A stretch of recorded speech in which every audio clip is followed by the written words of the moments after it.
Olá, meus amigos, um dia de muita alegria para todos nós, de muito serviço, de luta, porque afinal de contas nós somos convidados diariamente à luta íntima, o bom combate.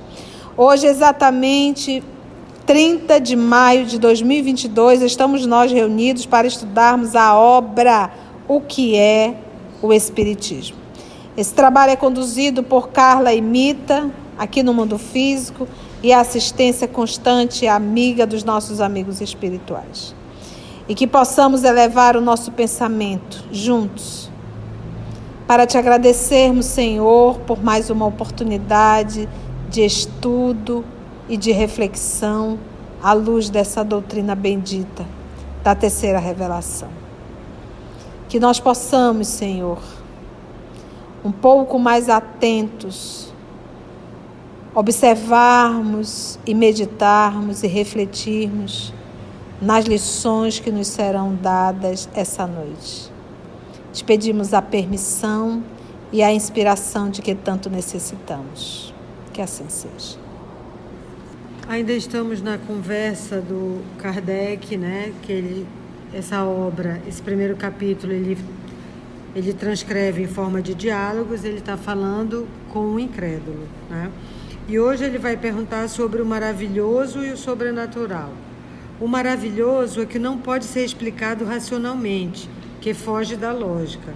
E o sobrenatural é o miraculoso, é o fenômeno não comprovado cientificamente, ou seja, que foge da natureza. E aí o visitante pergunta a Allan Kardec: o Espiritismo tende, evidentemente, a fazer reviver as crenças fundadas no maravilhoso e no sobrenatural. Ora, no século positivo em que vivemos, isso me parece difícil, porque é exigir que se acredite nas superstições, superstição é crença sem fundamento racional e lógico, e nos erros populares já condenados pela razão. Ele fala no século do positivismo, um tempo. Eu adorei o livro, o nome dele, né? Isidore Auguste Marie François Xavier Comte. Auguste Comte, para vocês. Nasceu em 19 de janeiro de 1798 e desencarnou em 5 de setembro de 1857. Ou seja, faz apenas, esse livro é de 1859, apenas há 2 anos que ele desencarnou. Então ele é contemporâneo de Allan Kardec. Quando ele foi lançando as teorias dele, era tudo novidade, e o Allan Kardec já estava por dentro disso. Ele foi o filósofo francês que formulou a doutrina do positivismo. Ele é considerado como o primeiro filósofo da ciência no sentido moderno do termo. Comte também é visto como fundador da disciplina acadêmica Sociologia. E o tema do positivismo é amor como princípio, ordem como base e progresso como meta. A bandeira brasileira está escrito ordem e progresso. É baseada nesse lema do positivismo do Auguste Comte. A filosofia positiva de Comte nega que a explicação dos fenômenos naturais, assim como os sociais, provenha de um só princípio. A visão positiva dos fatos abandona a consideração das causas dos fenômenos, que seja ou Deus ou natureza. Tem que haver uma explicação. E pesquisa suas leis vistas como relações abstratas e constantes entre os fenômenos observáveis.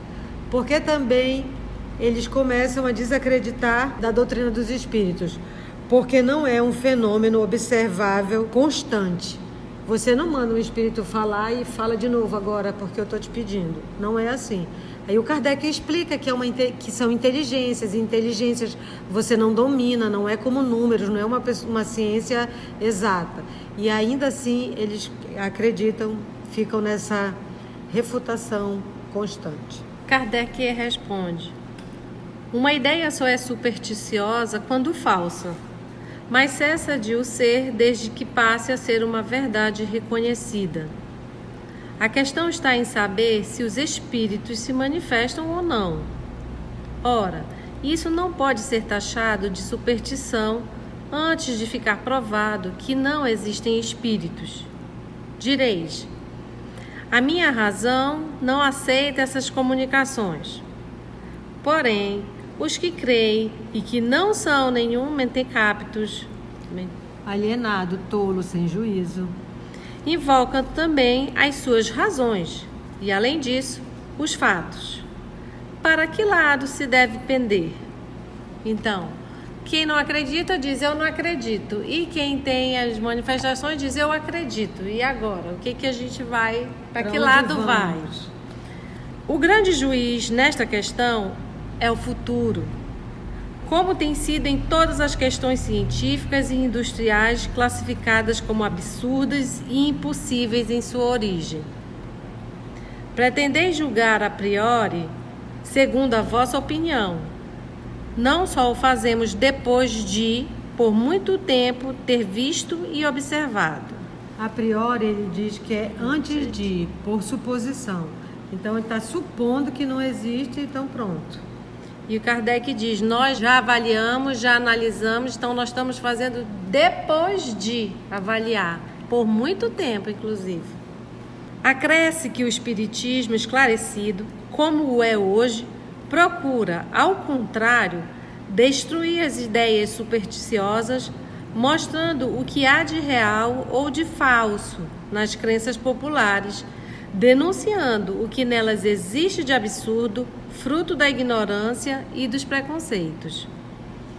Vou mais longe e digo que é precisamente o positivismo do nosso século que faz com que adotemos o Espiritismo e que este deve, em parte, à rapidez da sua propagação, ou seja, que deve ao positivismo a rapidez da sua propagação, antes que, como alguns pretendem, há uma recrudescência do amor ao maravilhoso e ao sobrenatural. Por quê? Porque Kardec é muito positivista na pesquisa dele. Ele avalia, ele observa, ele colhe dados de diversos lugares, compara, compila depois. Então, assim, ele não é um maravilhado, ele não é um supersticioso. Ele tem provas. E ele questiona. Pode ver que o Livro dos Espíritos é todo questionamento. Uma das técnicas do positivismo, você levanta a hipótese, você questiona, é um método científico. Desde essa época já tinha. E tem as explicações lógicas que ele já colhe, porque ele não acredita em qualquer coisa que apareça ele acredita, né? Ele compara muito. O sobrenatural desaparece à luz do facho da ciência, da filosofia e da razão, como os deuses do paganismo ante o brilho do cristianismo. Sobrenatural é tudo o que está fora das leis da natureza. O positivismo nada admite que escape à ação dessas leis, mas porventura ele as conhece a todas? Então, o que se dizia? Que não tinha espírito porque não tinha na lei, na ciência não estava catalogado, isso não era provado, quintessência, nada disso. Kardec vai fazendo as análises, dizendo é uma nova ciência, é um novo método de coletar dados, são novas leis que estão se revelando e que a natureza ainda não revelou tudo. Né? E hoje a gente viu no Livro dos Espíritos exatamente isso, que o Espírito questiona do Kardec, dos materialistas. Sua própria ciência os tornam presunçosos. Pensam que a natureza nada lhes pode ocultar. Ou seja, ainda estavam descobrindo coisas e já achavam que já sabiam tudo e que a natureza não tinha mais nada para revelar. Tal como a ciência diz hoje, né?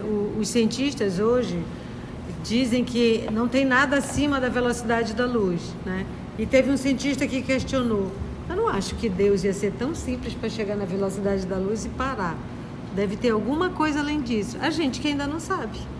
E como disse a tia, em cada porta que o Einstein falou, né? Em cada porta que ele abria, ou seja, já tinha uma coisa lá, ele só abria uma porta, ele já encontrava Deus lá. Mas hoje é tudo sobre ciência. Verdade.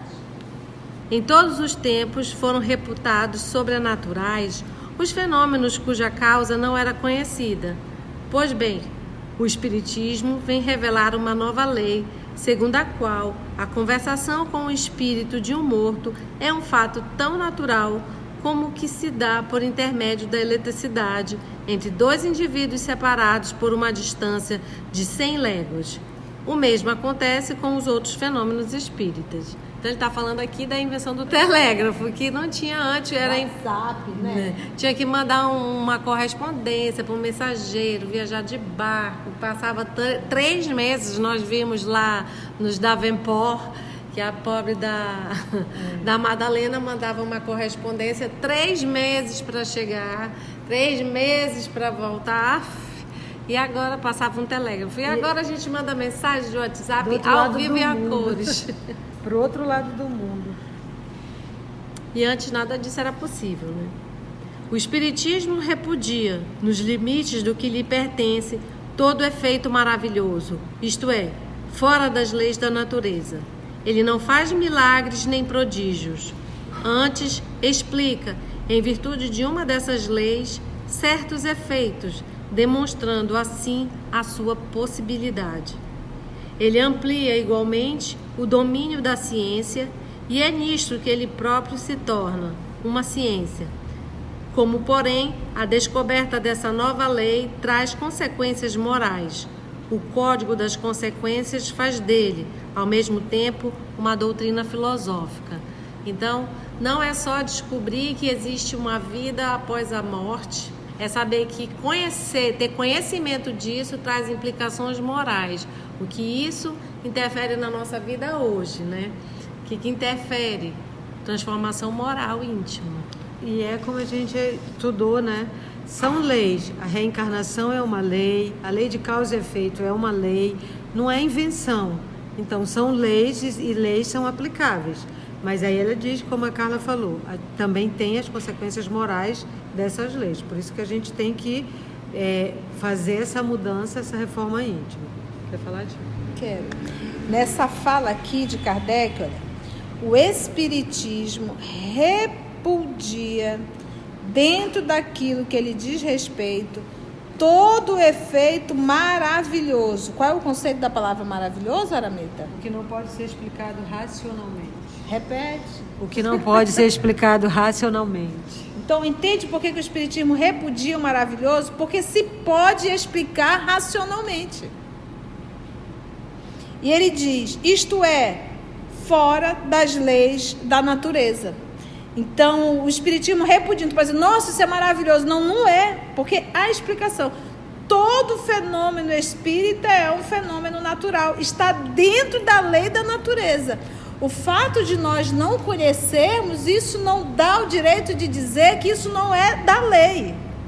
A comunicabilidade dos espíritos é um fenômeno natural. A reencarnação é um fenômeno natural. Os objetos se mexerem é um fenômeno. Por isso a palavra fenômeno. É comum? Não. Por isso fenômeno. Mas é natural? É. Está dentro da natureza. A lei explica, né? E sempre aconteceu. Então, no Espiritismo, eu gostei disso. Dentro daquilo que ele diz respeito, repudia todo efeito maravilhoso. Isto é, fora das leis da natureza. Se nós pegarmos o maravilhoso e o sobrenatural, está dentro da Gênese. Se não me falha a memória. Acho que está na Gênese. Lá você tem um capítulo que vai só mostrar as curas do Cristo. E Kardec fazendo um estudo, e os amigos espirituais mostrando a ação de Jesus sobre os fluidos. Jesus recompondo os tecidos do organismo, que nada mais é do que fluido. E que é um sobrenatural, não é. A gente só não sabe o que explicar. Deste último ponto de vista, de ser uma doutrina filosófica, ele corresponde às aspirações do homem no que se refere ao seu futuro. E como a sua teoria do futuro repousa sobre bases positivas e racionais, ela agrada ao espírito positivo do nosso século. Espírito positivo, isso que é interessante de ver que ele nas entrelinhas ele vai colocando o grande conhecimento dele, né? O espírito positivo é uma expressão que foi cunhada pelo Augusto Comte e é maior e mais importante que a mera cientificidade, na medida em que esta abrange apenas questões intelectuais, a ciência. E aquele, o espírito positivo compreende, além da inteligência, também os sentimentos, ou em termos contemporâneos, a subjetividade e as ações práticas. Então, não é só ciência. O espírito positivo, essa expressão do Conte quer dizer isso. Além da ciência, a prática. É o que compreendereis quando vos derdes ao trabalho de estudá-lo. Este texto também está no Livro dos Médiuns, capítulo 2, Revista Espírita, dezembro de 1861, página 393, e janeiro de 1862, página 21. Foi bom, gente? Parabéns. Então agradecemos então a Deus, nosso Pai, a Jesus, o amor de nossa vida, e a espiritualidade amiga por nos ter concedido mais uma oportunidade de estudo e reflexão. E se Deus nos permitir, até o nosso próximo encontro.